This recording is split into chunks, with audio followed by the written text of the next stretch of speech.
দিল্লি বলছে শেখ হাসিনার সাংবাদিক বৈঠকের সঙ্গে ভারত সরকারের কোনো সম্পর্ক নেই। তার রাজনৈতিক বক্তব্য ভারত সমর্থন করে না। কিন্তু প্রশ্ন হচ্ছে, বাংলাদেশের প্রাক্তন প্রধানমন্ত্রী ভারতে রয়েছেন, দিল্লির বুকে তাকে ঘিরে রাজনৈতিক অনুষ্ঠানও হলো।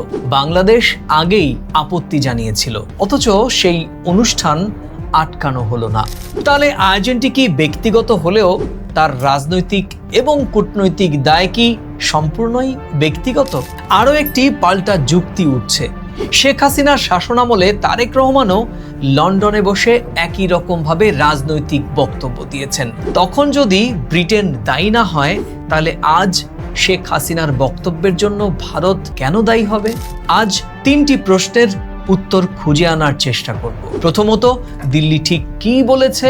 দ্বিতীয়ত, ভারতের বক্তব্য এবং বাস্তব ঘটনার মধ্যে ঠিক কোথায় সংঘাত লুকিয়ে রয়েছে? এবং তৃতীয়ত, তারেক রহমানের লন্ডন পর্বের সঙ্গে শেখ হাসিনার দিল্লি পর্বের তুলনা কতটা যুক্তিসঙ্গত?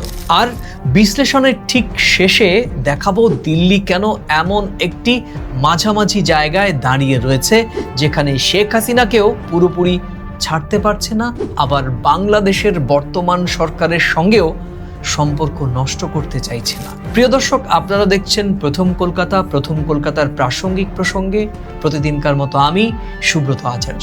চলুন তাহলে আজকের বিশ্লেষণ শুরু করা যাক।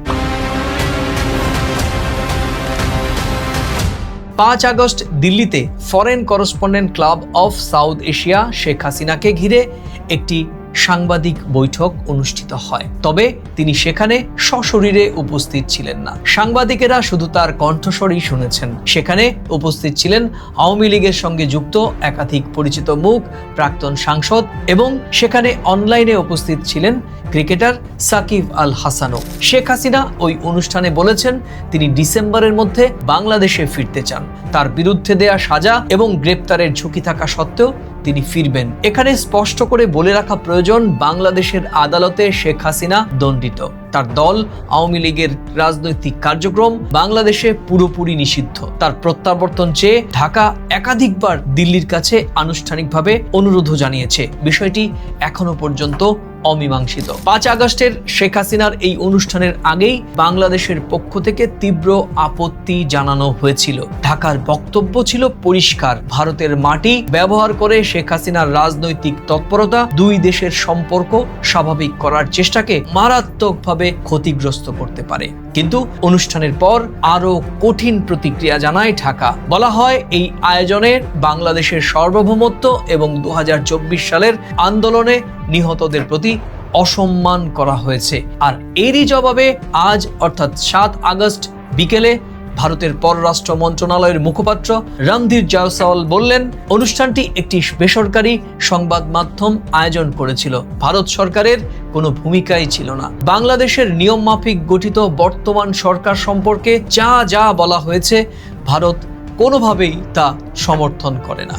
এটাই দিল্লির পরিষ্কার অবস্থান। কিন্তু ছোট্ট করে একটু ফ্ল্যাশব্যাকে যেতেই হবে। 2024 সালের 5 আগস্ট ছাত্র জনতার আন্দোলনের মুখে শেখ হাসিনা সরকারের পতন হয়। তিনি ভারতে চলে আসেন এবং এরপর থেকেই রয়েছেন দিল্লিতে। বাংলাদেশ তাকে বারবার ফেরত চেয়েছে। ভারত সেই অনুরোধ পাওয়ার কথা স্বীকারও করেছে। কিন্তু প্রত্যর্পণের বিষয়ে এখনো সুস্পষ্ট কোনো বক্তব্য দিল্লির কাছ থেকে শোনেনি বাংলাদেশের মানুষ। অন্যদিকে বাংলাদেশের নির্বাচনের পর প্রধানমন্ত্রী নরেন্দ্র মোদী নতুন সরকারকে সবার আগে অভিনন্দন জানিয়েছেন। বাংলাদেশের প্রধানমন্ত্রী তারেক রহমানকে দিল্লিতে ব্রিক্স সম্মেলনে আমন্ত্রণও জানানো হয়েছে। অর্থাৎ দিল্লি বাংলাদেশের বর্তমান সরকারের সঙ্গে সুসম্পর্ক এগিয়ে নিতে চাইছে। ঠিক সেই সময় শেখ হাসিনার রাজনৈতিক বক্তব্য নতুন করে এক চাপের বলয় তৈরি করলো। বিশ্লেষণের প্রথম অধ্যায় ঢুকব। ভারত অনুষ্ঠানটি আয়োজন করেনি, শেখ হাসিনার বক্তব্য সমর্থন করেনি, বরং বাংলাদেশের বর্তমান সরকারের সাংবিধানিক বৈধতাকে প্রকাশ্যে স্বীকার করেছে। কিন্তু ঢাকা বলছে, তার আগেই উদ্বেগ জানিয়েছিলাম। তারপরেও ভারত তার রাজধানীতে কেন এই অনুষ্ঠানটি আয়োজন করলো?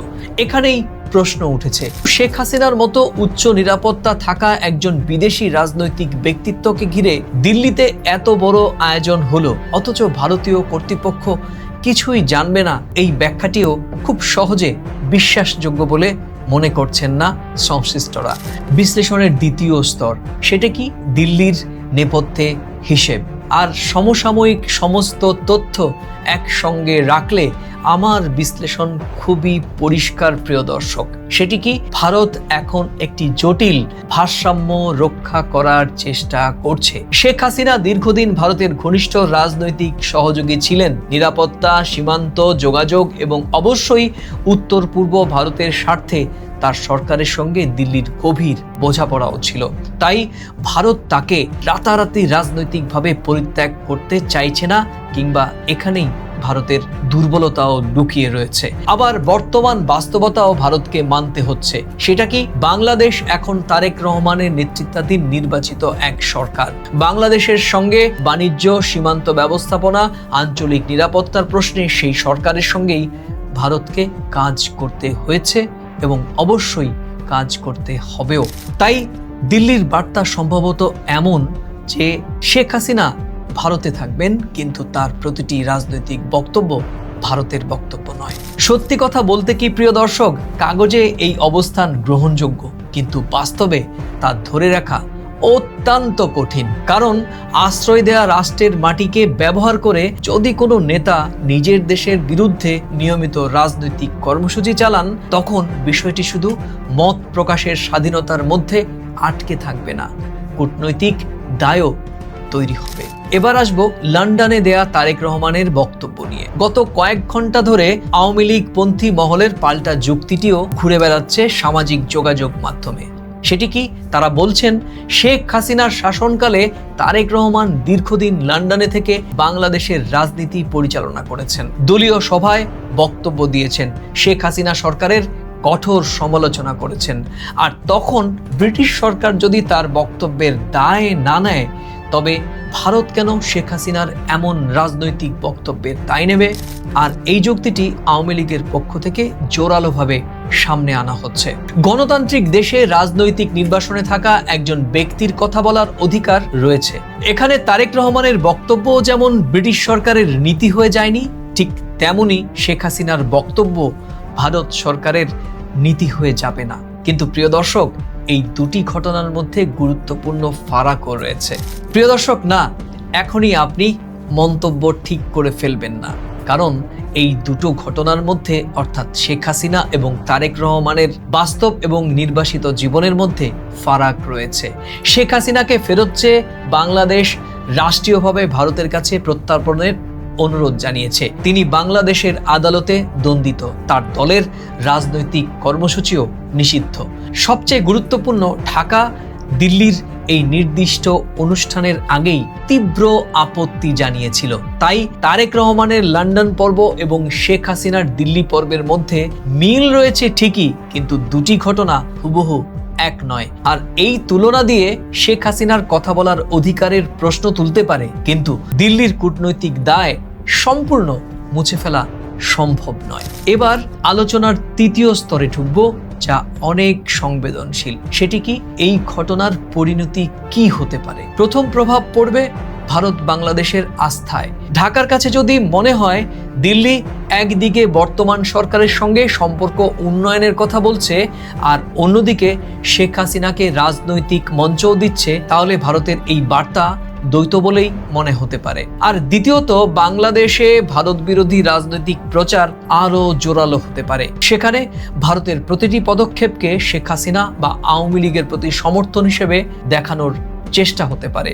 তৃতীয়ত, এর প্রভাব তারেক রহমানের সম্ভাব্য ভারত সফর এবং ব্রিক্স সম্মেলনকে ঘিরে কূটনৈতিক যোগাযোগেও পড়তে পারে। তবে এখনই বলা ঠিক হবে না যে দুই দেশের সম্পর্ক স্থায়ী সংকটের দিকে এগোচ্ছে। সম্পর্ক কোন দিকে যাবে তা নির্ভর করবে দিল্লির পরবর্তী বাস্তব পদক্ষেপ এবং ঢাকার প্রতিক্রিয়ার ওপর। এবার বিশ্লেষণের শুরুতে যে জায়গাটির কথা বলেছিলাম, সেই জায়গাটিতে আসি। প্রিয় দর্শক, বুঝতে পারছেন আসল অসঙ্গতি শেখ হাসিনার বক্তব্যে নয়, দিল্লির ঘোষণা এবং বাস্তব অবস্থানের মধ্যে। ভারত বলছে অনুষ্ঠানের সঙ্গে সরকারের কোনো সম্পর্ক নেই। এই বক্তব্য সত্যি হতে পারে, কিন্তু ভারত কিছুই জানতো না, অথবা চাইলেও কোনো প্রশ্নই তুলতে পারতো না, এমন কোনো বিশ্বাসযোগ্য ব্যাখ্যা এখনো কিন্তু দিল্লির পক্ষ থেকে পাওয়া যায়নি।